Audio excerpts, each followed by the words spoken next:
Un homme disparaît sans laisser de traces, mais l'horaire indique qu'il n'a jamais embarqué. Bienvenue sur Minuit Mystère, je suis votre hôte Alain. Cette communauté d'amateurs de mystère ne cesse de s'agrandir. Laissez-moi un commentaire et dites-moi d'où vous écoutez. Je suis toujours ravi d'avoir de vos nouvelles. Vos commentaires rendent à cette émission encore plus spéciale. Montons sur la plateforme et entrons dans l'inconnu, traduit avec DeepL comme version gratuite.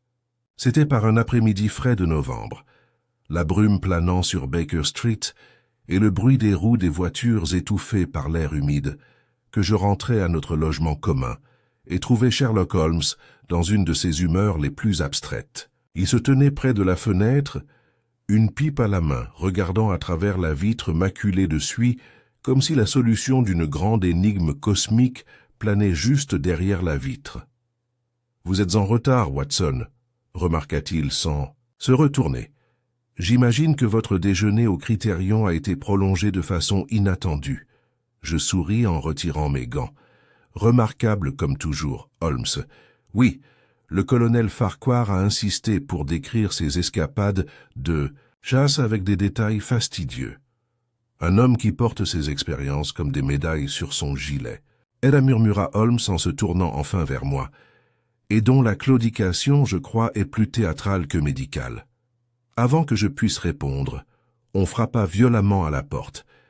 Madame Hudson apparut un instant plus tard, avec son efficacité habituelle, une carte de visite sur un petit plateau. « Un monsieur de la London, Brighton and South Coast Railway, monsieur, » dit-elle. Il insiste sur le caractère extrêmement urgent de l'affaire. Holmes prit la carte et lut à voix haute.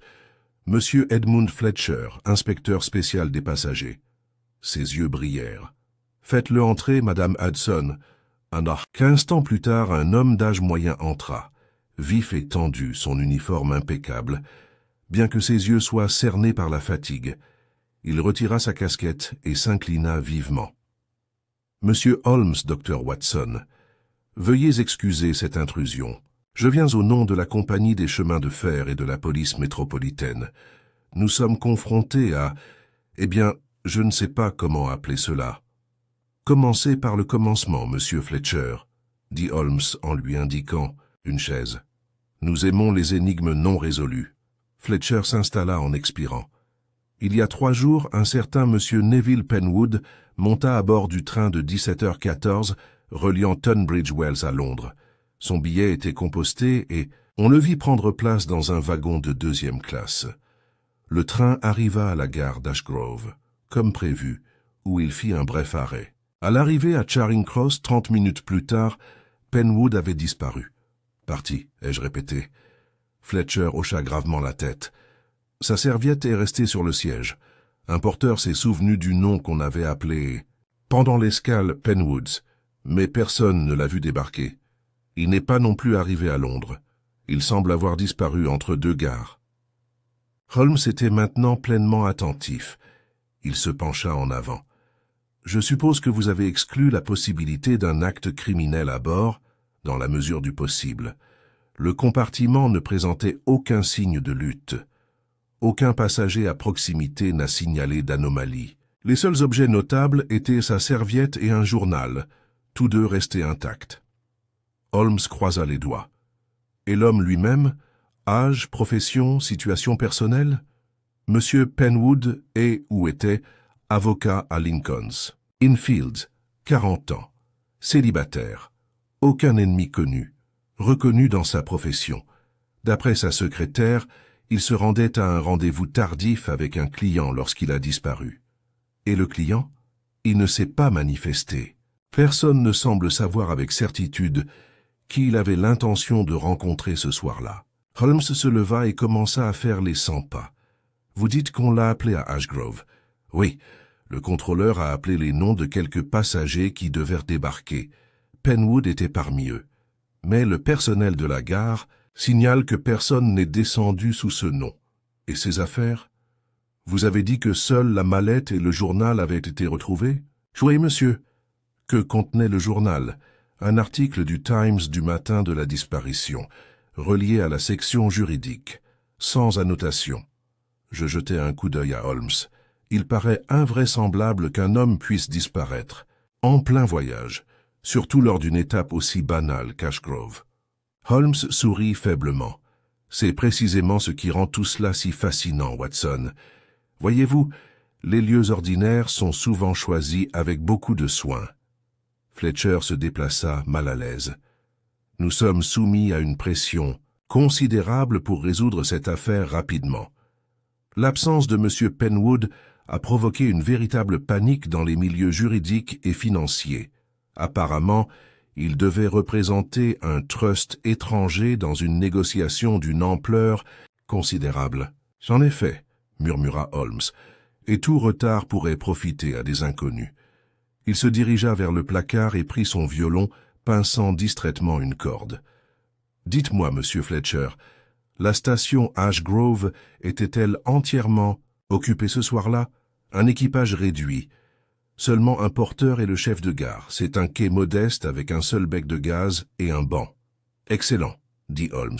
« Watson, le brouillard se lève, et je crois que les rails nous... »« Attendant, monsieur Fletcher, si vous pouviez nous faire visiter le compartiment de monsieur Penwood ainsi qu'une visite de la gare d'Ashgrove, nous verrons ce que les ombres ont à nous dire. » Fletcher se leva.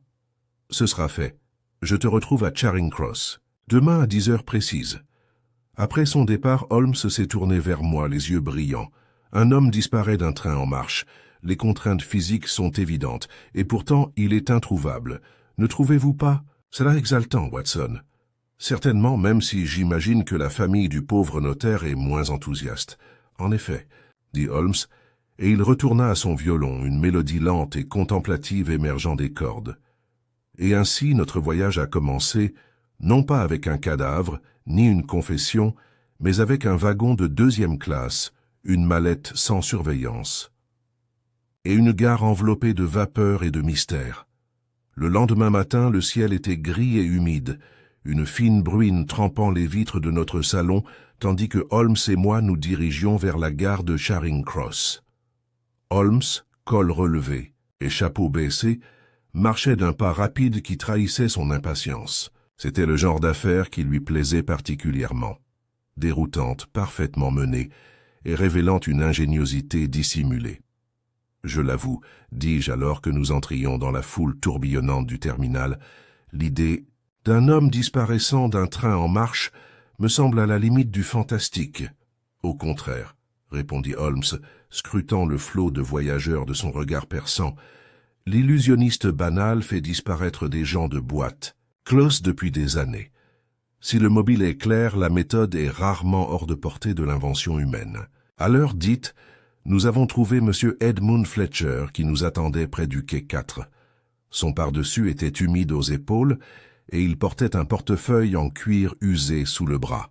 Il nous salua sèchement et nous conduisit vers la zone d'attente où le wagon avait été détaché pour examen. « C'est le compartiment même qu'occupait M. Penwood, » dit-il à notre approche. La voiture était isolée sur une voie de garage, 2 ouvriers veillant à côté. 2e classe, 4 places, pas de toilette attenante, ni de porte de passage vers la voiture suivante. On l'a vu entrer. Seul ici à Tunbridge Wells. Holmes entra le premier et je le suivis, l'odeur de céleri humide et de fer froid se mêlant à l'air. L'intérieur était exactement comme décrit. 2 sièges face à face, recouverts d'un tissu bleu usé, un petit porte-bagages au-dessus de chacun, et une vitre embuée de chaque côté. Un journal du Times plié était soigneusement posé sur le siège, et une serviette en cuir marron était posée à côté. Holmes s'agenouilla et examina le sol. Aucune trace de lutte, aucune trace de boue ou d'humidité. Intéressant. Il tapota doucement la mallette. « Est-ce qu'elle a été ouverte ?»« On t'attendait, » répondit Fletcher. « Il y a une serrure, mais on a récupéré la clé dans le tiroir du bureau de Penwood. Voyons quels secrets il recèle, » dit Holmes. Fletcher sortit la clé de sa poche et ouvrit la mallette avec un clic. À l'intérieur se trouvaient quelques documents juridiques, un stylo-plume monogrammé et un agenda de poche. Holmes examina brièvement les documents. Des projets d'accord, de la correspondance sur papier à en tête d'une entreprise de Rotterdam, puis se tourna vers l'agenda. La plupart des entrées sont banales, marmonna-t-il en feuilletant le journal. Rendez-vous, réunion avec des clients, déjeuner avec un certain monsieur Hargreaves. Ah, il marqua une pause. Le 11 novembre, la nuit de la disparition. Train de 5h14 pour Charing Cross. Rendez-vous. A. À l'hôtel Kent, 20h. Fletcher fronça les sourcils. Personne à l'hôtel Kent ne se souvient d'une telle rencontre. Nous avons mené une enquête. Holmes me tendit le journal et se leva, parcourant à nouveau le compartiment du regard. Et la porte était verrouillée de l'extérieur, je suppose. Fletcher hocha la tête. Le garde l'a signalé comme étant sécurisé à l'arrivée du train à Londres. Personne ne l'a manipulé pendant le trajet. Alors on peut exclure la possibilité d'une évasion par l'intérieur. Les fenêtres, j'en ai testé un. Rigide, il s'ouvre à peine de quelques centimètres. Exactement, répondit Holmes. Et pourtant, on nous dit que M. Penwood a disparu quelque part entre Ashgrove et Charing Cross. Il s'agenouilla de nouveau et appuya légèrement sur les lames du plancher. L'une d'elles céda avec un léger craquement. Curieux, on dirait que les planches ont déjà été soulevées. Regardez, Watson, de légères traces de levier sur le bord. Quelqu'un a altéré cela récemment. Que dis-je, même si on soulevait les planches, où pourraient-elles aller? C'est toujours un train en marche. Holmes tapota à nouveau le bois.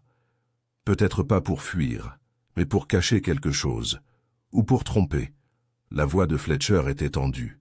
Vous pensez que la disparition était une mise en scène? Holmes ne répondit pas directement. Il se leva et sortit sous la bruine. À la gare d'Ashgrove, s'il vous plaît. J'aimerais traverser le quai à pied. Le voyage, organisé, spécialement, fut rapide. La petite halte rurale n'était guère plus qu'un quai et un abri. Un seul chef de gare, M. Mallory, nous attendait sous un auvent ruisselant. C'était un homme nerveux, coiffé d'une casquette à visière et dont les mains étaient couvertes de suie par des années passées parmi les locomotives et la poussière de charbon. « Bonjour, messieurs, » dit-il en tirant sur sa casquette. « On parle tous de cette disparition. Rien de tel à mon époque. » Holmes le salua cordialement. « Vous étiez de service le soir du 11 ?»« Oui, monsieur. Soirée tranquille. Juste le 5h14 qui arrive. Arrêtez une minute environ. Un ou deux passagers sont descendus. Pas de bruit, pas d'alarme. On vous a donné des noms à appeler ? Oui, monsieur. Liste du garde. C'est appelé monsieur Penwood et une certaine madame Farley. Madame Farley est descendue. Personne d'autre n'a répondu. Le regard de Holmes parcourut le quai. Montrez-moi où la voiture s'est arrêtée, s'il vous plaît. Mallory nous conduisit jusqu'au bout du quai, juste avant la rampe de chargement des colis. Holmes s'accroupit et examina l'espace sous le bord du quai, passant une main gantée sous la maçonnerie. « Aucun signe de perturbation récente, » murmura-t-il, « et le gravier en contrebas est intact. Aucune trace de pas. Penwood n'est pas parti en sautant. » Il se tourna vers Fletcher. « Qu'y a-t-il à côté de cette gare? Des dépendances, des hangars. » Fletcher désigna une structure basse derrière le quai. Un hangar à marchandises, fermé tous les soirs à 18h. Holmes l'inspecta ensuite. Ce n'était rien de particulier, un petit bâtiment en briques avec des gonds rouillés et un solide cadenas. Je suppose que personne n'y est entré cette nuit-là. Impossible. Monsieur Mallory avait la seule clé. Rien n'indique qu'elle ait été touchée. Holmes hocha brièvement la tête, puis resta silencieux pendant de longues minutes. J'avais appris à ne pas l'interrompre pendant ces moments-là, car ils étaient souvent le berceau de ses déductions les plus extraordinaires. Finalement, il s'est tourné vers moi. « Watson, dis-moi, que penses-tu d'un homme qui monte dans un train, disparaît sans laisser de traces et laisse derrière lui non seulement une mallette, mais aussi une rencontre que personne ne peut confirmer? » J'y ai réfléchi. Il me semble que soit quelqu'un voulait le faire disparaître, soit il voulait disparaître lui-même. « Tout à fait, » dit Holmes, « et c'est là que réside le cœur de notre petit mystère. » Nous sommes retournés sur le quai, où, Holmes a examiné le petit réverbère à gaz près du banc.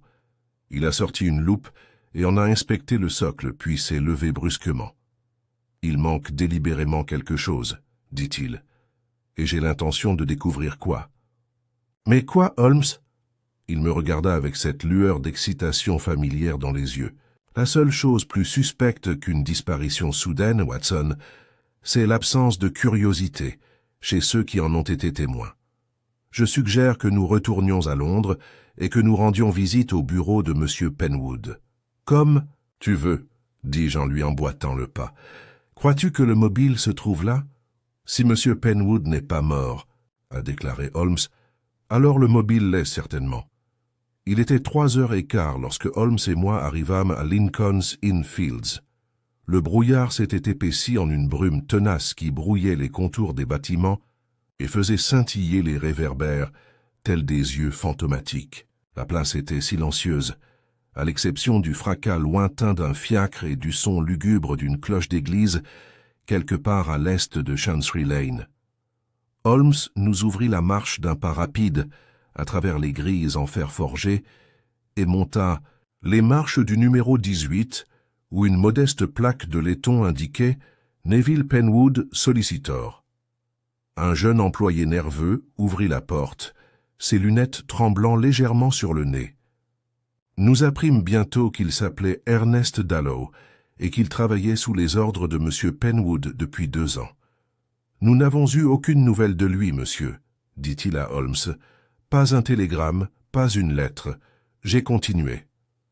À venir et à gérer ce que je pouvais, mais...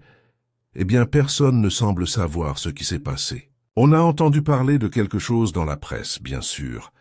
La disparition sur la voie ferrée. Mais c'est sûrement une erreur. Au contraire, monsieur Dallow, dit Holmes en ôtant ses gants, je crains qu'il ne s'agisse d'aucune erreur. Pouvons-nous voir le bureau de M. Penwood exactement tel qu'il l'a laissé? Oui, bien sûr, par ici, messieurs. Les appartements étaient sans intérêt, 2 pièces en tout. La pièce extérieure contenait un bureau et des étagères remplies de textes juridiques, sans doute là où Dallow travaillait. Le bureau intérieur était plus raffiné, avec des boiseries sombres, de lourds rideaux verts et un bureau en acajou face à la fenêtre. Un porte-parapluie et un fauteuil en cuir usé complétèrent le tableau d'un homme à l'aise dans la routine. Holmes se dirigea aussitôt vers le bureau, ouvrant chaque tiroir avec précaution. « A-t-on dérangé quelque chose depuis sa disparition ?»« Rien, monsieur, » dit Dallow. « J'ai fermé le bureau à clé le soir où il n'est pas rentré, et depuis, je n'utilise que la pièce attenante. L'agent de police qui est passé, il y a 2 jours, a jeté un coup d'œil, mais n'a rien touché. » Holmes examina le contenu des tiroirs du bureau avec une précision rapide. Des formulaires juridiques, de la correspondance, une boîte de tabac à pipe, un registre et une lettre à moitié terminée. Il posa ce dernier objet à plat sur le bureau et le lut à voix haute. « Cher Lionel, concernant votre offre, je ne suis toujours pas convaincu de sa légalité. J'insiste pour consulter les statuts néerlandais avant de vous donner plus d'informations. Cordialement, N.P. » Holmes tapota la lettre d'un air pensif. « Savez-vous qui pourrait être ce Lionel ?» Dallow hésita. « Je crois que c'est M. Lionel Grove. C'est un investisseur étranger. M. Penwood l'a rencontré il y a quelques mois. Il négociait l'achat d'une participation, des actions ferroviaires, je crois, pour le compte d'un trust néerlandais. » Le regard de Holmes s'éclaircit. « Et ce Grove aurait-il eu accès à l'agenda personnel de M. Penwood ?»« Il téléphonait au bureau de temps en temps, » a déclaré Dallow. « Mais je doute que M. Penwood lui ait donné beaucoup de détails. Il était prudent de nature. Il gardait toujours son journal sur lui. » Holmes jeta un nouveau coup d'œil au lourd rideau vert. Pourtant, la nuit de sa disparition, il avait convenu d'un rendez-vous à l'hôtel Kent. Un rendez-vous que l'hôtel nie avoir jamais eu lieu. « Oui, ai-je répondu. » Il a écrit dans son journal qu'il devait rencontrer A.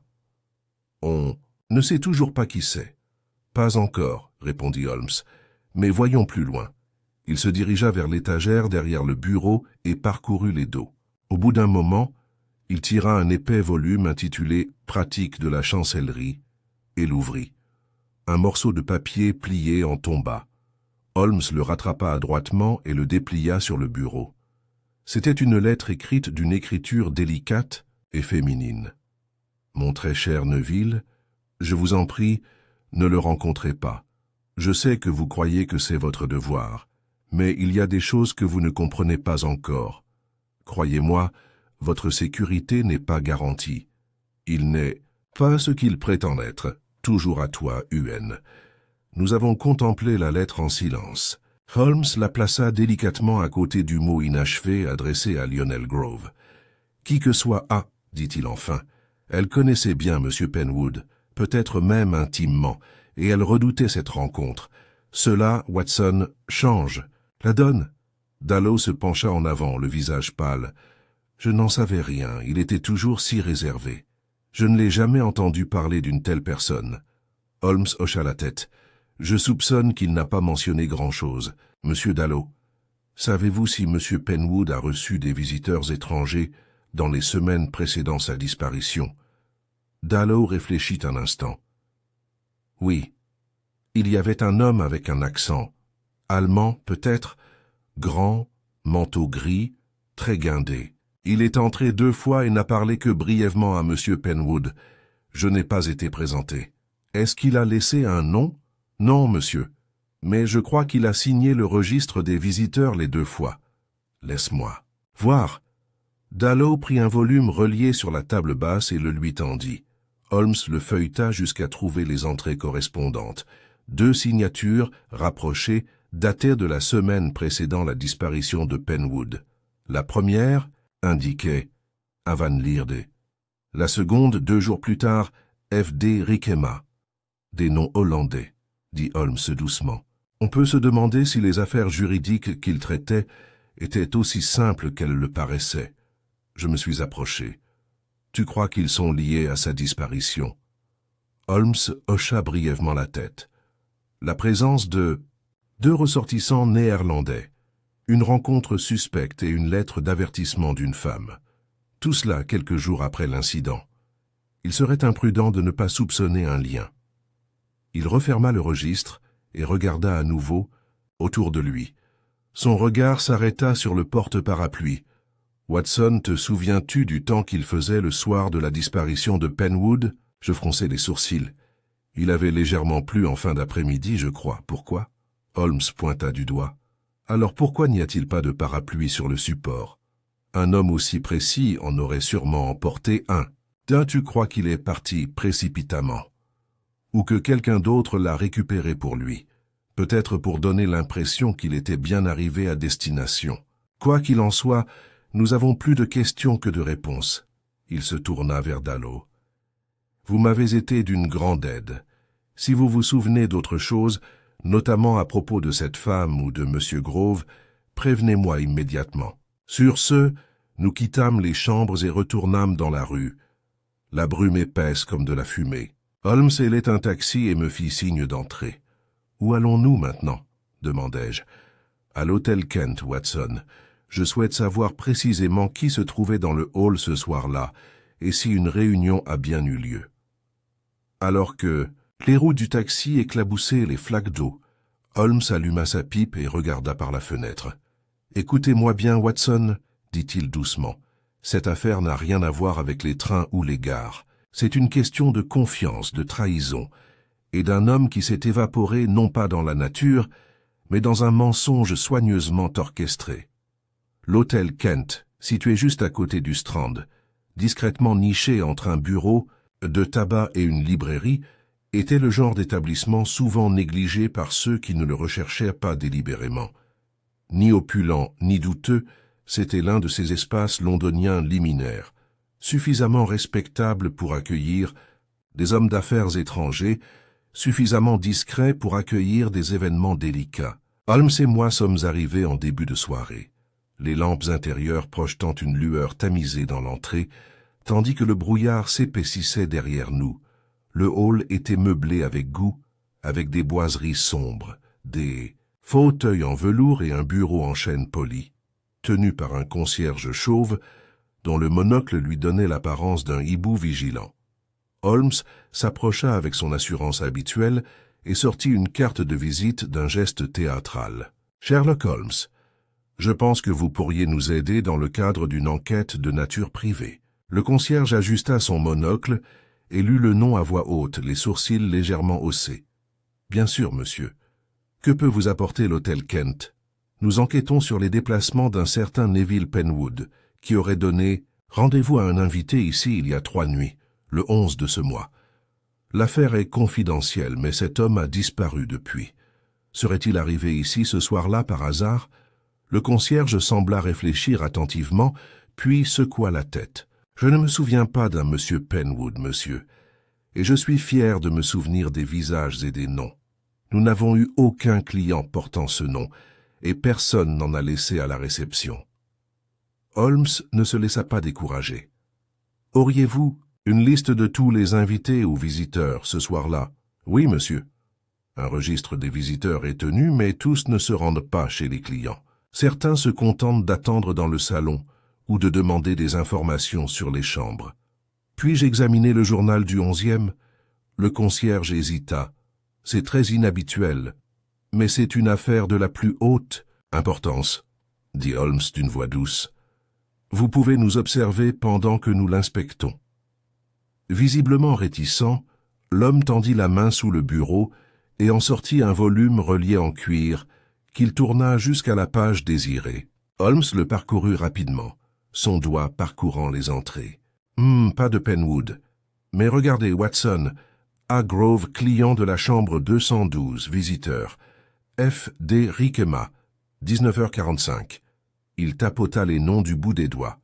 Le même nom de famille néerlandais que celui que nous avons trouvé dans le registre de Penwood. « En effet, dis-je. L'heure du rendez-vous correspond exactement à celle indiquée dans le journal de Penwood. » Holmes se tourna vers le concierge. « Que pouvez-vous me dire de M. Grove ?» L'homme se raidit légèrement. « C'est un gentleman discret, arrivé il y a environ 3 semaines. Il sort rarement pendant la journée. Reçoit de temps en temps une visite, il paie toujours rapidement. Aucun soupçon.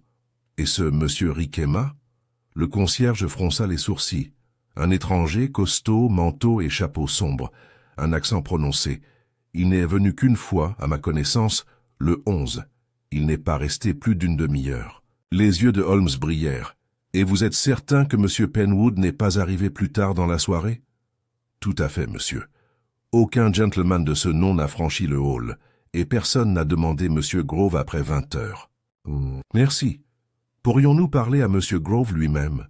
Le concierge hésita. « Il est dans sa chambre, je crois, mais je ne peux pas le déranger sans raison. » Holmes remit doucement le journal de bord. « Inutile.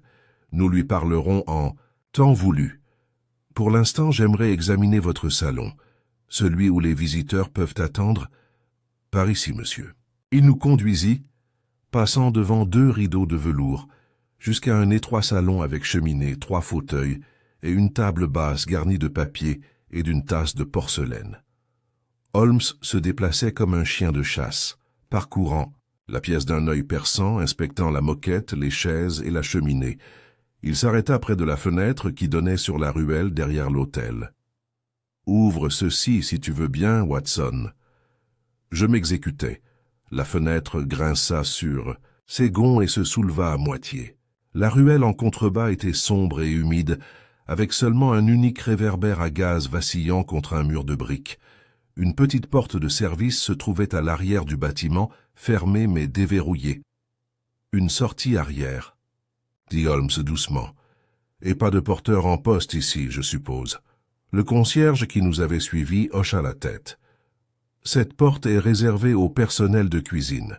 Il n'y a plus de personnel posté à l'arrière après 18 heures. » Holmes esquissa un sourire satisfait. Il serait alors tout à fait possible qu'un homme entre dans cette pièce, attende une réunion qui n'a jamais lieu et ressorte sans être vu par la ruelle. « Ou, dis-je, que quelqu'un d'autre vienne et reparte à sa place ?» Précisément. Holmes s'avança vers la cheminée. Sur le manteau reposait un cendrier contenant une cigarette éteinte. Il le ramassa d'une main gantée. « Mélange. Saad africain, murmura-t-il. Curieux. ni hollandais ni particulièrement à la mode dans ce quartier de Londres. Il le porta à son nez et le renifla. Frais, utilisé ces derniers jours. Le concierge s'éclaircit la gorge. Nous autorisons les clients à fumer ici à leur guise. Holmes se tourna vers lui. Quand M. Grove a-t-il utilisé cette pièce pour la dernière fois? Pas récemment. Il préfère rester dans ses quartiers. Holmes me tendit le mégot pour examen, puis s'approcha de la table à thé et prit un journal plié en deux. La partie juridique était marquée d'un pli, et une colonne était légèrement cerclée au crayon. L'annonce de la dissolution d'une société de transport maritime à Rotterdam. « Eh bien, Watson, » dit-il en se redressant, « il semble que nos amis hollandais surveillent de près leurs intérêts maritimes. Nous sommes retournés dans le hall, où Holmes a incliné son chapeau avec courtoisie. Merci. Si M. Grove quitte l'hôtel, j'apprécierais d'en être informé immédiatement. Voici ma carte. Le concierge s'inclina. Bien sûr, monsieur. Une fois dehors, nous avons marché quelques pas sur le trottoir, la brume se transformant maintenant en une légère bruine. Vous pensez que Grove est la clé? Demandai-je. Je soupçonne Grove de ne pas être Grove du tout, répondit Holmes. Son nom n'apparaît nulle part dans le journal de Penwood, et pourtant il a organisé une réunion avec un homme qui est mentionné. Il occupe un hôtel discret, fume du tabac importé et ne reçoit des visiteurs que sur rendez-vous. Quelque chose dans ce schéma me dit quelque chose, comme le contour d'un chiffre, et la ruelle arrière, une porte de sortie parfaite. Si M. Penwood a été attiré à l'hôtel sous de faux prétextes et n'y est jamais entré, quelqu'un d'autre a pu se faire passer pour lui ou l'intercepter à l'extérieur. Cette porte dérobée permet de nombreux échanges discrets. Alors, que nous approchions du coin, Holmes ralentit et fit signe à un taxi. À son approche, il parla doucement. Nous devons retrouver ce M. Riquema. Sa présence est trop constante pour être accidentelle. Et si on le faisait? Holmes eut un léger sourire. Alors je crois que nous découvrirons que la vérité sur la disparition de Neville Penwood ne se cache pas dans les wagons de la gare d'Ashgrove, mais dans les comptes secrets de la finance européenne. Le lendemain matin, un rare rayon de soleil apporta une douce chaleur sur Baker Street, tandis que je rejoignais Holmes à la table du petit déjeuner. Il était assis, un genou replié, le journal du matin plié maladroitement sur son coude, les doigts légèrement tachés par l'encre des notes qu'il avait prises tard dans la nuit. Les restes de pain grillé intacts gisaient près de sa tasse de thé, refroidie depuis longtemps. « Tu n'as pas dormi ?» ai-je observé, en me versant. Une tasse d'Assam fumant. « J'ai fait mieux que dormir, Watson, j'ai réfléchi, » répondit-il, les yeux toujours rivés sur les dernières colonnes du Times. Il y a une certaine satisfaction à résoudre une énigme qui exige plus qu'une simple observation. Cette affaire est tissée de dissimulation d'identité et d'intention. Et nos associés néerlandais, Van Lierde et Riquema, veillent sur tout cela tels des gargouilles vigilantes. Il plia le journal et le mit de côté. J'ai reçu des nouvelles de Fletcher ce matin. Il a fait récupérer les bagages de la chambre de M. Penwood et les a déposés au bureau des objets trouvés de la gare.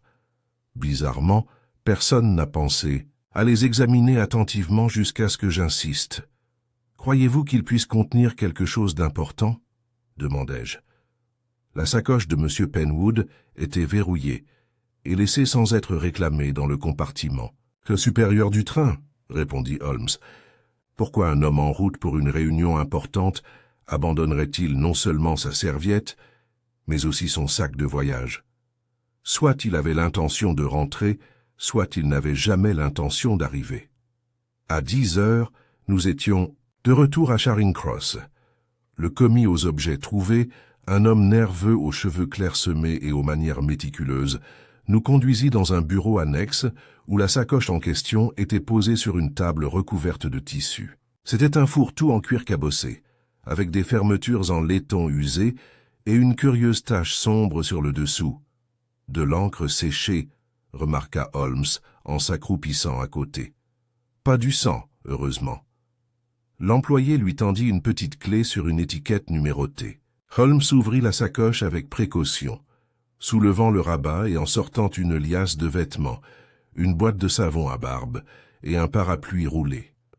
Sous ceux-ci, glissé dans un compartiment latéral, il trouva une liasse de papiers attachés avec de la ficelle. « Des brouillons juridiques », murmura-t-il. « Un langage passe-partout, rien de personnel. » Il continua à fouiller plus profondément dans les plis de la sacoche, finissant par en extraire une petite enveloppe, coincée dans la doublure. Elle portait simplement l'adresse « NP » et était scellée d'un cachet de cire rouge cramoisi, qu'intact. Holmes le retourna dans sa main puis l'ouvrit avec une précision chirurgicale. Le message à l'intérieur était manuscrit, la même écriture élégante et fluide que celle que nous avions vue sur la mystérieuse lettre de A, découverte dans la bibliothèque du bureau. « Mon très cher Neville, je crains que vous ne sous-estimiez le danger. Il n'est pas ce qu'il paraît, et une fois qu'il aura obtenu ce qu'il veut, vous ne lui serez plus d'aucune utilité. Si vous êtes toujours déterminé à nous rencontrer, n'y allez pas seul. J'ai des raisons de croire que vous êtes surveillé. S'il vous plaît, si vous me faites confiance, allez plutôt à Baker Street, toujours à toi, UN. » J'ai sifflé doucement. Ça fait 2 avertissements de la même femme, et tous 2 ignorés. L'expression de Holmes devint pensive. Il était déjà empêtré dans quelque chose de trop profond pour pouvoir revenir en arrière. Cette 2e lettre est plus désespérée. Notez le langage. Une fois qu'il aura ce qu'il veut. Cela implique que Penwood était en possession de quelque chose, ou savait quelque chose qu'il n'était pas censé savoir. Holmes remit la lettre dans l'enveloppe et la glissa dans sa poche. Puis, il récupéra le vêtement plié, passant ses doigts le long des coutures et des poignets. De la doublure du gilet, il sortit un mince morceau de papier jauni et fin à peine plus grand qu'une carte de visite. Imprimé en lettres soignées et uniformes, il y avait ces mots. R. Expédition de Banstraat 23. Rotterdam. Dossier numéro 14. Dossier C. Qu'en penses-tu, Watson? Une adresse aux Pays-Bas. Des dossiers? Peut-être une entreprise de transport impliquée dans l'affaire Penwood? Holmes hocha lentement la tête. Cela correspond à l'avis de dissolution encerclé dans le Times de l'hôtel Kent. Ce n'était pas une simple démarche juridique. Il était aux prises avec une faillite d'entreprise. Peut-être même une tentative de dissimulation criminelle. Nous avons remercié le commis et sommes partis. Holmes avançant avec un silence inhabituel jusqu'à la voiture qui attendait dans la rue. Il est monté dedans et m'a fait signe de le suivre. Il y a un autre fil que je dois tirer, Watson. Mademoiselle Annabel Hartley, le mystérieux A. En effet, si l'on en croit son écriture, elle n'est pas une simple connaissance. Ces avertissements suggèrent une connaissance intime des Hollandais, et peut-être de Grove. Son absence dans les archives officielles est troublante, mais Dallow a mentionné un déjeuner avec un certain Hargreaves, n'est-ce pas? Oui. C'est consigné dans le journal 2 jours avant la disparition de Penwood. J'ai fait quelques recherches discrètes. Hargreaves est associé dans un cabinet spécialisé dans les réclamations et les fiducies internationales. Nous allons bientôt lui rendre visite. Les bureaux de Hargreaves & Winthorpe occupaient le dernier étage d'un immeuble géorgien de Queen Anne's Gate, modeste mais bien rangé. Nous fûmes accueillis par une jeune secrétaire qui nous annonça sans tarder. Quelques minutes plus tard, nous fûmes introduits en présence de M. Henry Hargreaves en personne. Un homme d'une 50aine d'années au visage exubérant, affichant un goût prononcé pour les gilets aux motifs de vitraux et l'énergie vive de quelqu'un toujours légèrement en retard sur son emploi du temps. « Monsieur Holmes, Dr. Watson. »« Honoré, je vous l'assure, » dit-il en se levant de derrière une pile de dossiers. « Neville a dit du bien de vous, monsieur. Vous connaissiez personnellement monsieur Penwood. » Pas profondément. On a échangé quelques correspondances au sujet d'un client commun. Mais on a déjeuné ensemble la semaine dernière, oui.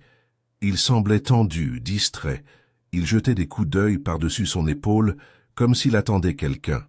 A-t-il mentionné une certaine Miss Annabel Hartley? Hargreaves pinça les lèvres. Seulement en passant. Elle a dit qu'elle posait trop de questions. Ça semblait irriter, même si j'ai décelé plus d'inquiétude que d'agacement. Holmes se pencha légèrement en avant. Quelle question? Apparemment, elle croyait qu'un contact néerlandais de Penwood était lié à quelque chose de plus sinistre, fraude, voire chantage. J'ai écarté cela, pensant qu'il s'agissait de la nervosité habituelle d'une secrétaire juridique qui a trop entendu de rumeurs dans le couloir. C'était sa secrétaire? Non, je crois qu'elle était la nièce d'un juge dont Penwood était l'assistant. Un lien de jeunesse.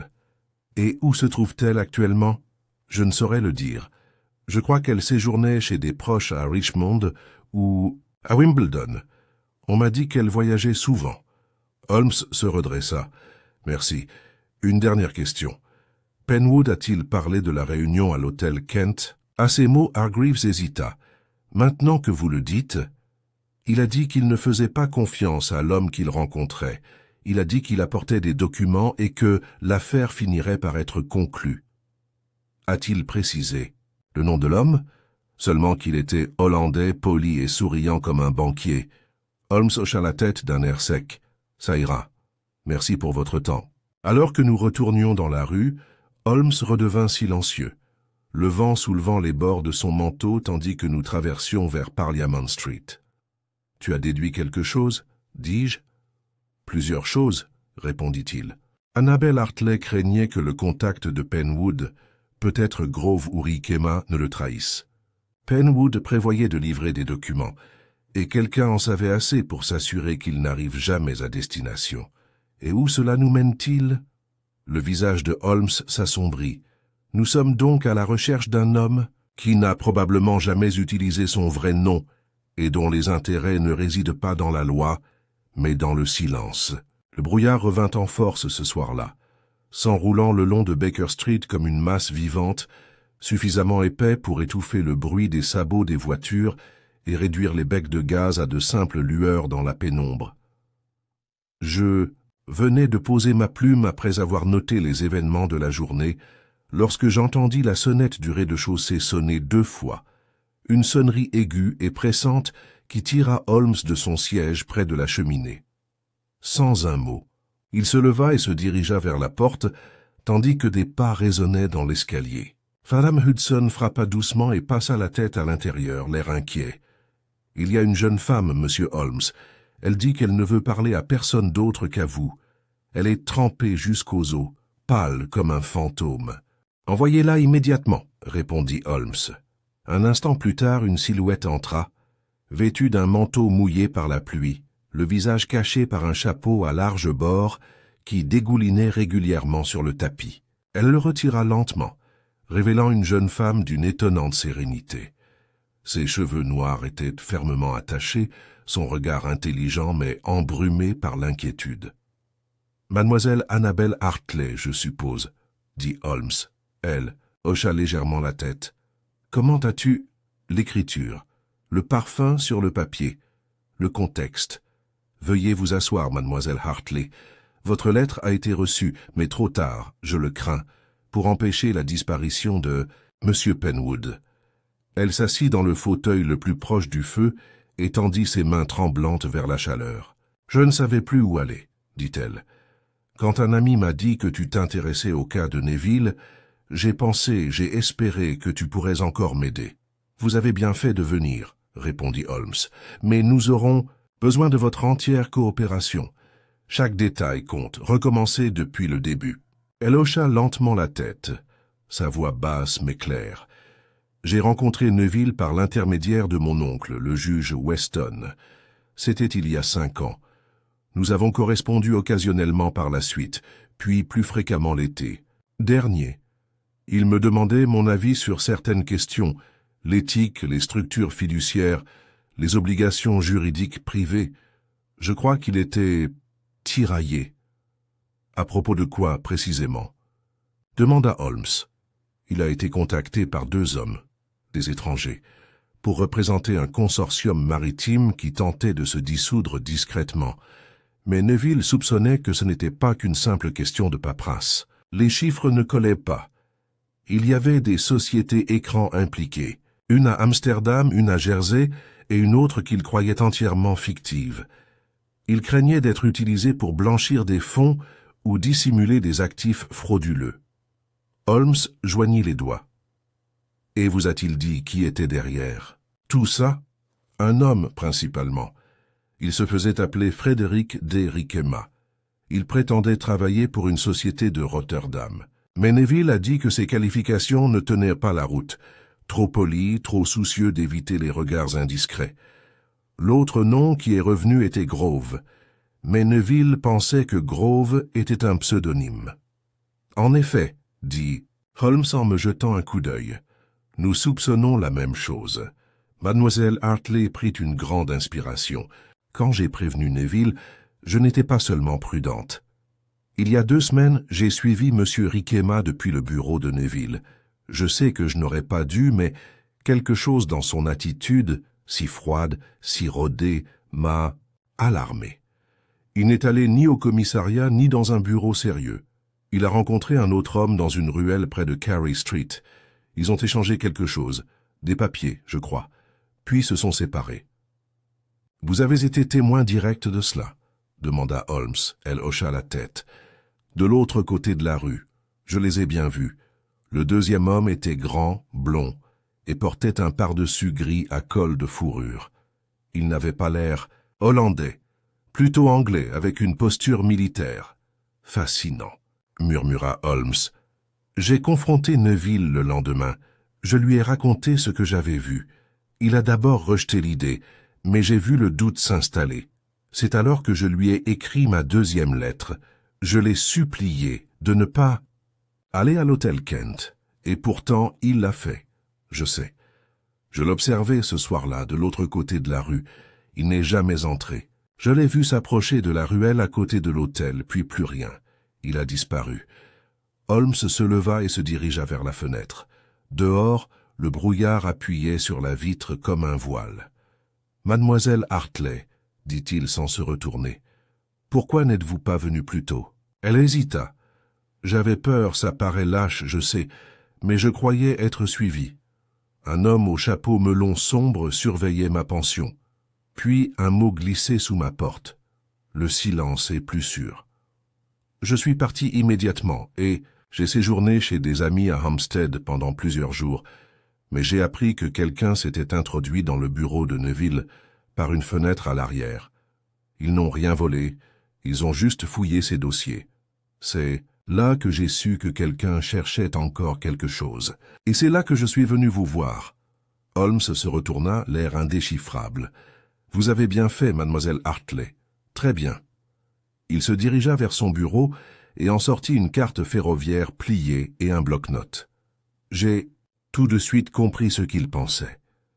Les éléments se bousculaient dans son esprit, se rapprochant de la forme. « Watson, » dit-il, « te souviens-tu du plancher détaché dans le wagon? Oui, vous pensiez qu'il avait été arraché. C'est exact, mais j'ai mal interprété son utilité. Il ne servait pas à cacher une personne, mais autre chose. Un message. Un paquet. Peut-être quelque chose que M. Penwood nous a laissé, pensant savoir que le danger était imminent. Tu crois qu'il a planté quelque chose là? Je le sais maintenant, répondit Holmes, et j'ai l'intention de le récupérer. Il se tourna vers mademoiselle Hartley. Vous n'êtes pas en sécurité dans votre pension. Vous resterez ici sous la garde de madame Hudson, jusqu'à ce que je vous en avise. Pas de visite, pas de correspondance. Elle parut surprise, mais hocha la tête. Oui, je comprends. Holmes récupéra son chapeau et son manteau. Allez, Watson, le compartiment d'Ashgrove doit être fouillé à nouveau, et minutieusement, avant que quelqu'un d'autre n'arrive. Alors que nous avancions à nouveau dans la rue embrumée, l'air semblait vibrer d'urgence. Les yeux de Holmes brillaient dans la pénombre, et je sentais que nous nous rapprochions du cœur du mystère, façonné non par ce qui avait été dit, mais par ce qui avait été délibérément passé sous silence. Et dans ce silence, Holmes écoutait plus attentivement que n'importe quel homme vivant. Le trajet jusqu'à la gare d'Ashgrove se déroula sans bruit, l'impatience pesant lourdement sur Holmes et moi. Le train roulait avec un bruit régulier à travers la campagne enveloppée de brouillard, chaque bruit des roues sur les rails répercutant l'urgence dans l'esprit de Holmes. Je l'observais attentivement.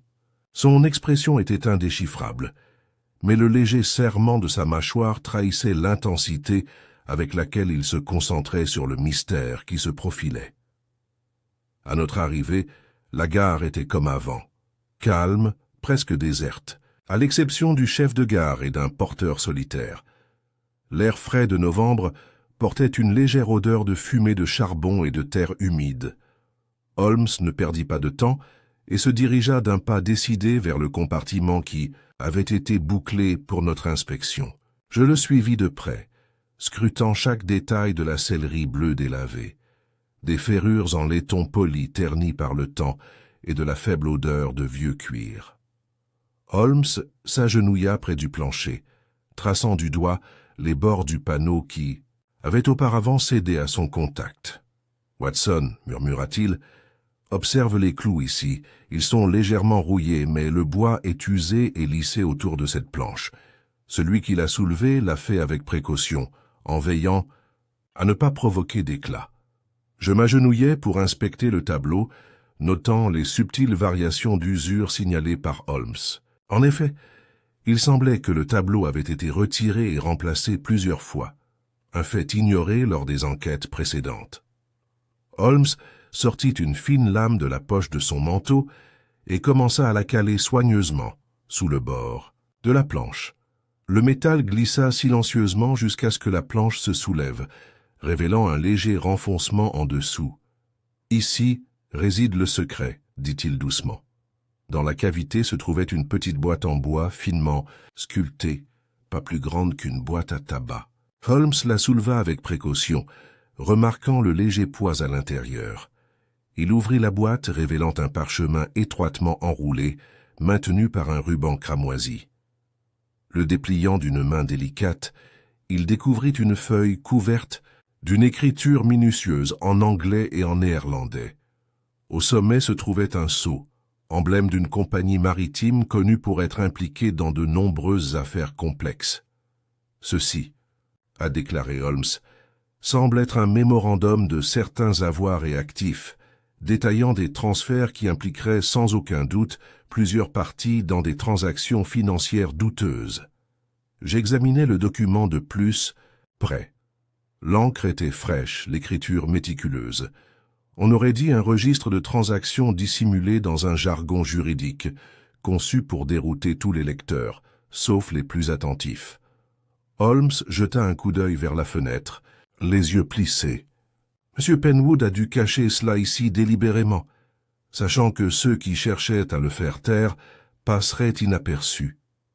Il enroula le document et le fixa avec le ruban. Nous devons mettre cela en lieu sûr immédiatement. Alors qu'il se levait, un mouvement soudain attira mon attention. Une silhouette rôdait près du bord du quai, partiellement masquée par la brume. Son manteau était sombre, son col relevé, et le bord d'un chapeau melon ombrageait son visage. Holmes le remarqua également, son regard se tournant brusquement vers l'étranger. Watson observa attentivement. L'homme fit quelques pas en avant, puis se retourna brusquement, disparaissant dans le brouillard aussi vite qu'il était apparu. Holmes se dirigea vers la sortie du quai et fit signe au chef de gare. « Quelqu'un de nouveau est arrivé à la gare aujourd'hui ?»« Seulement un courrier de la ville, monsieur, » répondit l'homme, « mais il est parti dans l'heure. » Holmes se tourna vers moi, l'air impassible. Il semble que notre proie soit consciente de notre présence. Le gibier devient dangereux. Nous avons soigneusement caché la boîte, en bois dans le par-dessus de Holmes, puis nous sommes dirigés vers le bureau du chef de gare pour organiser un transport sécurisé. Pendant que nous attendions, Holmes était assis tranquillement, ses doigts tambourinant sur le bureau. « Cette affaire, Watson, » dit-il enfin, est devenue une bataille de patience et de précision. Le méchant use d'ombres et de murmures, et pourtant nous avons découvert une vérité tangible. La disparition de Penwood ne visait pas seulement à éliminer un homme, mais à enterrer des informations susceptibles de faire échouer de puissants intérêts. J'ai hoché la tête. La présence du registre le confirme. Mais qu'en est-il de l'homme que vous avez vu sur le quai, le chapeau melon? Holmes eut un léger sourire. Un messager malchanceux ou une sentinelle envoyée pour dissuader? Les enquêteurs curieux. Quoi qu'il en soit, son apparition indique que nous approchons du cœur du problème. Nous avons quitté la gare sous un brouillard de plus en plus épais, l'esprit de Holmes travaillant visiblement sur les innombrables possibilités. De retour au 221B Baker Street, Holmes examina attentivement le registre, croisant les noms et les transactions, son visage étant une étude de concentration.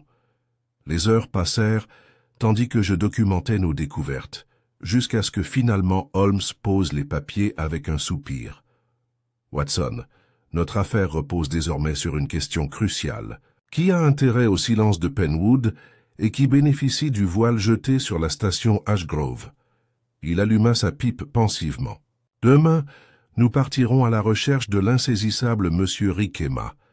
Et si la chance nous sourit, il se révélera peut-être moins sombre et plus concret. » Le lendemain de la découverte du grand livre secret, la détermination de Holmes était aussi inébranlable que le brouillard londonien qui s'accrochait obstinément aux rues.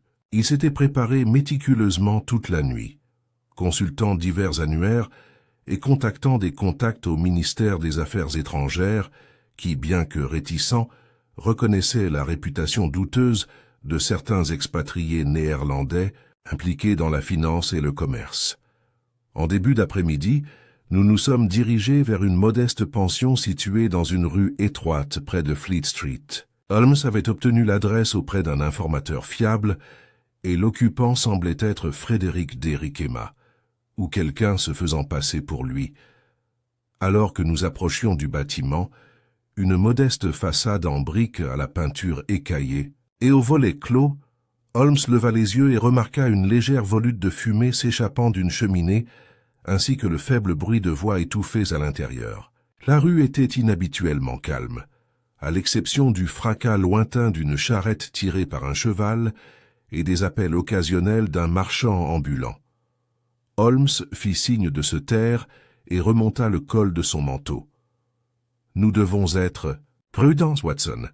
Si Riquema soupçonne que nous nous rapprochons, il ne se dévoilera pas facilement. » Nous avons sonné et, quelques instants plus tard, une femme au visage maigre nous a répondu. Son regard nous regardait nerveusement. « Nous cherchons monsieur Riquema, » dit Holmes d'une voix douce. « Est-il chez lui ?» La femme hésita. « Il l'est, mais il ne reçoit pas de visiteurs. » Holmes sourit faiblement. « On pourrait peut-être lui parler brièvement. Il s'agit d'une affaire urgente. » Elle regarda derrière nous avant d'acquiescer. « Attendez ici. » Nous restâmes silencieux, tandis que la porte grinçait, les voix étouffées des conversations s'élevant puis retombant. Après quelques minutes tendues, la porte s'ouvrit à nouveau et un homme en sortit. Il était grand et mince, avec une barbe taillée de près et des yeux perçants qui brillaient sous des sourcils broussailleux. Son manteau gris tombait parfaitement, et ses manières étaient mesurées mais prudentes. « Monsieur Holmes, je suppose », dit-il avec un accent anglais prononcé. « À quoi me vaut cette visite inattendue ?» Holmes inclina la tête. « Monsieur Riquema, j'espère. Je crois que nous avons des intérêts communs à discuter. Peut-être êtes-vous au courant de la disparition regrettable de monsieur Neville Penwood ?» Le visage de Riquema se crispa. « J'en suis conscient. C'est une complication commerciale regrettable. » Le regard de Holmes ne vacilla pas. En effet, ce sont des affaires complexes qui m'amènent ici. J'ai cru comprendre que vous étiez en contact fréquent avec M. Penwood et que vous aviez connaissance de certaines transactions récemment examinées. Les yeux de l'homme vacillèrent un instant. Je mène mes affaires avec discrétion, Monsieur Holmes. Je regrette de ne pouvoir être plus transparent. Holmes se pencha. Alors permettez-moi d'être plus direct. Nous avons découvert un document dissimulé dans le wagon occupé par M. Penwood. Un mémorandum détaillant des transferts financiers impliquant des parties liées à votre entreprise. Vous comprenez qu'un tel document n'est pas un simple document, mais une preuve. Riquema serra les dents. Vous m'accusez, monsieur. Je ne fais qu'énoncer des faits, monsieur Riquema. Des faits qui suggèrent que la disparition de monsieur Penwood n'est pas un accident, mais le résultat d'une volonté délibérée de dissimuler ces documents. La tension dans la pièce s'intensifia. La main de Riquema se dirigea subtilement vers sa poche. Les yeux de Holmes s'agitèrent un instant, lisant le mouvement. « Je vous suggère de vous abstenir de toute action irréfléchie. » L'homme hésita, puis retira un petit étui à cigarette en argent et l'offrit à Holmes. « Un geste de bonne volonté, » dit Riquema avec un léger sourire. « J'avoue qu'il y a des choses qu'il vaut mieux taire en bonne compagnie. » Holmes accepta la mallette et l'ouvrit. « Je vous écoute. » L'expression de Riquema s'adoucit légèrement. « Il existe un consortium, un trust, dont les intérêts sont menacés par la révélation. La découverte de Penwood a mis en péril bien plus que des registres. Des secrets personnels, des alliances et les moyens de contrôler plusieurs personnalités influentes. Des noms, tu ferais mieux de ne pas poser de questions, se répondit Riquema. Mais je te préviens, ce chemin est périlleux. Holmes se renversa en arrière, pensif. Alors, peut-être pourrions-nous trouver un terrain d'entente plus sûr. Le sort de M. Penwood nous concerne tous. Les yeux de Riquema brillaient d'une lueur illisible. La peur, peut-être, ou le calcul. « Je vais vous dire ce que je sais, » dit-il lentement. « Mais d'abord, répondez-moi. Comment avez-vous obtenu ce document ?» Le sourire de Holmes était faible mais inébranlable. « C'est mon secret. » Un long silence s'étendit entre eux. Finalement, Riquema acquiesça. « Très bien. Je vous parlerai en toute confidentialité dans un lieu plus approprié. Suivez-moi. » Tandis que nous le suivions dans les ruelles labyrinthiques de la ville, je remarquai qu'il gardait le pas mesuré, le regard constamment scrutant. La promesse d'information suscitait un pressentiment. Nous arrivâmes dans une petite taverne anonyme près de la Tamise, aux fenêtres closes pour se protéger du froid. À l'intérieur, l'air était lourd de fumée et les conversations étouffées. Riquema nous indiqua un box isolé. Une fois assis, il parla à voix basse. Le consortium contrôle les routes maritimes, les cabinets d'avocats et même certaines nominations politiques. La découverte de Penwood menaçait de démanteler ce réseau. Sa rencontre à l'hôtel Kent était censée conclure un accord pour obtenir le silence. Les yeux de Holmes se plissèrent. Mais l'affaire a échoué. Exactement. Et Penwood en a payé le prix. Ils l'ont fait descendre du train, discrètement, sans violence, pour éviter tout scandale. « Où est-il maintenant ?» demanda Holmes. Le regard de Riquema se porta vers l'entrée de la taverne. « En sécurité pour l'instant, mais seulement parce que j'ai choisi d'intervenir. » Holmes le regardait avec un mélange de suspicion et d'intrigue. « Pourquoi devrais-tu t'en soucier? Parce que je ne suis pas tout à fait le méchant que je prétends être, » dit Riquema avec un sourire narquois. « Il y a des limites que je ne franchirai pas. Et si vous êtes disposé à coopérer, nous pourrions peut-être faire éclater la vérité. » Je jetai un coup d'œil à Holmes. Son visage était impassible, mais ses yeux brillaient d'une étincelle d'intrigue indéniable. La nuit s'est prolongée, tandis que nous nous plongions plus profondément dans les secrets, les alliances et le fragile équilibre des pouvoirs qui avaient piégé Neville Penwood. Le chemin à parcourir était dangereux, mais à chaque révélation, la toile devenait plus claire et les ombres commençaient à s'éloigner, même si ce n'était que de justesse. Les jours suivants furent un tourbillon de rencontres chuchotées, de correspondances codées et d'un sentiment croissant de danger qui nous enveloppait comme le brouillard persistant de Londres. Holmes, enfin stratège, s'efforça de tisser un filet minutieux, reliant des fils qui semblaient jusque-là disparates, lettres, rendez-vous, visites clandestines, formant ainsi une toile complexe de tromperies. Notre alliance avec M. Riquema, pour le moins fragile, nous a permis d'accéder à des secrets jusque-là inaccessibles à l'enquêteur lambda. Pourtant, alors même qu'il révélait des bribes des machinations du mystérieux consortium, il est devenu évident que nous n'étions que des pions dans un jeu bien plus vaste. Un après-midi, Holmes m'a convoqué dans son bureau, les yeux brillants, de détermination. Watson, le moment est venu d'affronter les manipulateurs de la disparition de Penwood. Notre piège doit être tendu avec précision, et nos adversaires ne seront pas pris au dépourvu. Il arpentait la cheminée, traçant des motifs invisibles dans l'air. Il faut d'abord démasquer l'homme qui se fait appeler Grove. S'il est aussi insaisissable qu'on le soupçonne, il prendra des mesures pour préserver son anonymat. Mais même les ombres laissent des traces. Holmes se tourna vers moi avec un léger sourire. « Je propose que nous organisions une réunion.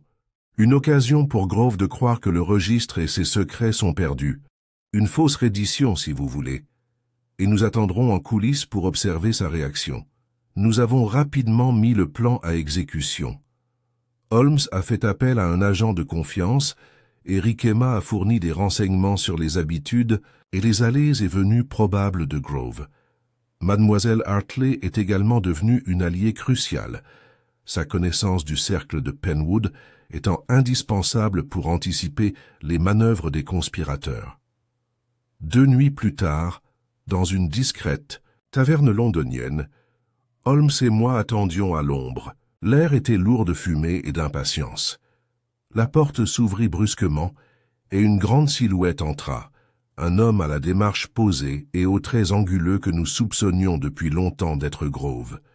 Son regard scruta la pièce avec prudence avant de se poser sur une silhouette au fond du coin toujours enveloppée d'ombre. Holmes murmura « C'est notre signal ». Nous avons observé les 2 hommes échanger des paroles brèves et intenses. Puis, comme pour tâter le terrain, la silhouette dans l'ombre sortit un petit paquet enveloppé dans du papier ordinaire. Grove l'accepta d'un hochement de tête prudent. Holmes se pencha. Le paquet contient une réplique du registre, une fausse preuve destinée à induire en erreur. J'ai vu l'étincelle de compréhension dans ses yeux. Avant que nous puissions intervenir, les hommes se séparèrent et disparurent dans la nuit. Le visage de Holmes était sombre. Les conspirateurs ont été prévenus. Ils sont désespérés. Le lendemain matin, nous avons appris que le bureau de Penwood avait été à nouveau saccagé, plus agressivement cette fois. Mademoiselle Hartley, en sécurité sous l'œil vigilant de Madame Hudson, avait reçu un autre message énigmatique. « Attention à la main qui nourrit ». Holmes étudia les derniers développements avec un calme calculé. « Watson, ce n'est plus un simple jeu de cache-cache.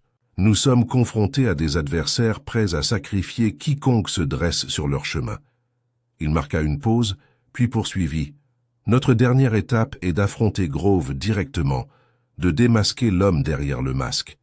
J'ai prévu de le retrouver à la gare d'Ashgrove, là où tout a commencé. » La scène était prête pour une conclusion aussi tendue et labyrinthique que l'affaire elle-même. La veille de la réunion, Holmes s'est confié à moi discrètement. Les plus grandes tromperies sont souvent cachées au grand jour, Watson. L'homme qui disparaît sans laisser de traces ne peut le faire qu'avec la complicité de son entourage. Et nous révélerons qui sont ses complices. Holmes sourit, une lueur de triomphe brillant dans ses yeux. En effet, car au final, la vérité n'est pas un fantôme dans le brouillard, mais un phare qui perce les ténèbres. À l'approche de l'aube, nous nous préparions à retourner à la station Ashgrove, non seulement pour récupérer un homme, mais pour démêler un réseau de mensonges tissés à travers les pays et les continents. La partie était presque terminée, mais le coup final restait entre les mains de Sherlock Holmes. Le matin était enveloppé d'un épais brouillard lorsque Holmes et moi approchâmes à nouveau de la gare d'Ashgrove. L'air froid nous mordait le visage, et l'agitation habituelle avait disparu, remplacée par un calme inquiétant qui semblait refléter la gravité de notre confrontation imminente. Holmes marchait d'un pas déterminé, son regard perçant scrutant les environs familiers avec la précision d'un faucon. Nous sommes arrivés bien avant l'heure prévue du rendez-vous, ce qui nous a laissé le temps d'observer le quai et les environs. Les réverbères à gaz clignotaient faiblement, projetant de longues ombres dansant dans la brume, et le bourdonnement sourd de la gare de triage au loin se mêlait au bruit occasionnel du gravier sous les bottes. Holmes nous fit signe de nous taire tandis que nous nous installions derrière une pile de caisses en bois, près de la zone de fret de la gare. Son regard se fixa sur l'entrée du quai, où, selon nos renseignements, l'homme connu sous le nom de Lionel Grove était attendu. Le plan était simple mais risqué. Piéger Grove en lui faisant croire que le registre incriminé avait été détruit puis observer sa réaction pour révéler ses véritables intentions. Les minutes s'écoulèrent avec une lenteur angoissante. Le quai resta désert, à l'exception du chef de gare occupé à ses tâches routinières, inconscient du drame qui allait se jouer. Puis, du brouillard, une silhouette émergea. Un homme grand et mince, vêtu d'un manteau gris sur mesure, les traits nets et l'expression indéchiffrable, Holmes murmura « Le voilà ». L'homme s'arrêta brièvement au bord du quai, jetant un coup d'œil autour de lui comme s'il attendait quelqu'un. Dans l'ombre, une seconde silhouette s'approcha.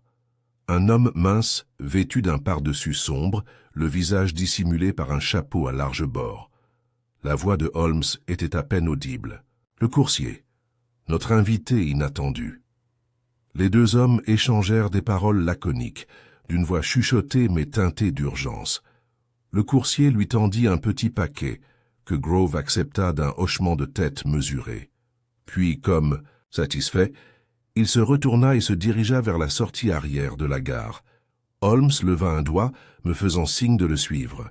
Nous nous faufilâmes silencieusement derrière eux, nos pas étouffés par l'épais tapis de brume.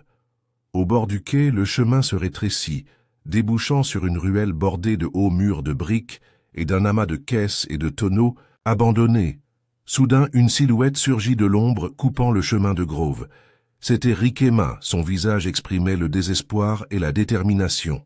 « Tu n'aurais pas dû venir ici, Grove », siffla Riquema. Holmes sortit de derrière, un tonneau. « Au contraire, Frédéric, c'est toi qui nous as sous-estimés. » Grove se tourna vers nous, les yeux écarquillés de surprise et de suspicion. « Holmes, dit-il froidement, je m'attendais à une opposition plus discrète. » Holmes afficha un léger sourire. « La discrétion est un luxe que vos associés ne pouvaient pas se permettre lorsqu'ils ont enlevé M. Penwood. » L'expression de Riquema vacilla. « Penwood était un handicap. » « Et pourtant, » dit Holmes en brandissant la boîte en bois contenant le registre, « son héritage pourrait bien causer votre perte. » Le sang-froid de Grove se brisa. Une lueur de colère traversa son visage. « Tu ignores tout des forces en jeu. »« Mais j'en sais assez, » répondit Holmes. « Assez pour révéler une conspiration impliquant des documents falsifiés, des trusts cachés et la manipulation du commerce transfrontalier. Vous avez cherché à réduire Penwood au silence, mais ce faisant, vous n'avez fait qu'accélérer votre propre chute. » Riquema bougea brusquement, un couteau étincelant dans sa main. Holmes fut plus rapide. Sa main se tendit, attrapa le poignet de Riquema et le tordit avec une force calculée jusqu'à ce que la lame s'écrase au sol. « La violence est le refuge des coupables, » dit Holmes à voix basse. Grove, constatant l'inutilité de toute résistance, leva les mains. « Je me rends. Disons la vérité, ne serait-ce que pour sauver ce qui reste. » Nous avons raccompagné les deux hommes au bureau du chef de gare, où les agents de police locaux les attendaient. Holmes leur a raconté les détails du complot, les faux documents, les manipulations financières et l'organisation de la disparition de Penwood pour dissimuler tout cela. Alors que les hommes étaient arrêtés, Holmes s'est tourné vers « Moi, Watson, cette affaire démontre une fois de plus que la cupidité et la tromperie humaine sont sans limite. Pourtant, face à une telle obscurité, il est de notre devoir de faire la lumière. » J'ai hoché la tête, le poids de la matinée s'abattant sur nous. « Pensez-vous que Penwood est sûr ?» ai-je demandé. Le regard de Holmes s'éloigna. « Pas encore.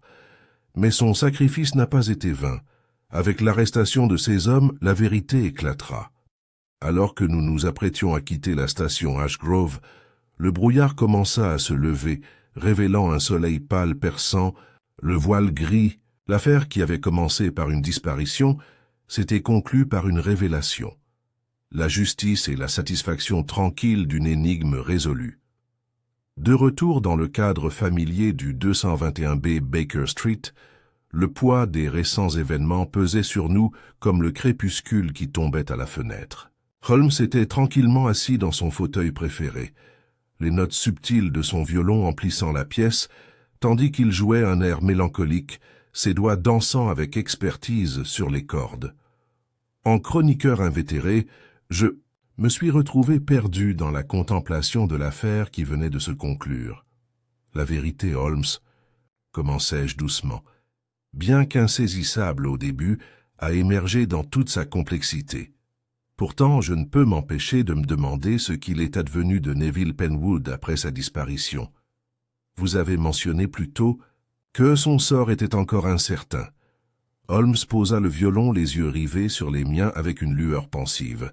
En effet, Watson, si la capture de Grove et Riquema a révélé le cœur du complot, Penwood lui-même reste hors de notre portée.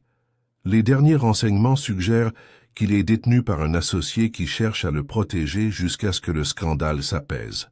Une résolution douce amère, songeai-je. Sauvé du danger mais emprisonné dans le silence. Holmes hocha la tête. Tel est souvent le sort de ceux qui cherchent à révéler des vérités trop dangereuses pour être affrontées ouvertement. Le courage de Penwood, qui a dissimulé le registre sous le plancher du train, a été à la fois son bouclier et son piège. Je me suis penché en avant.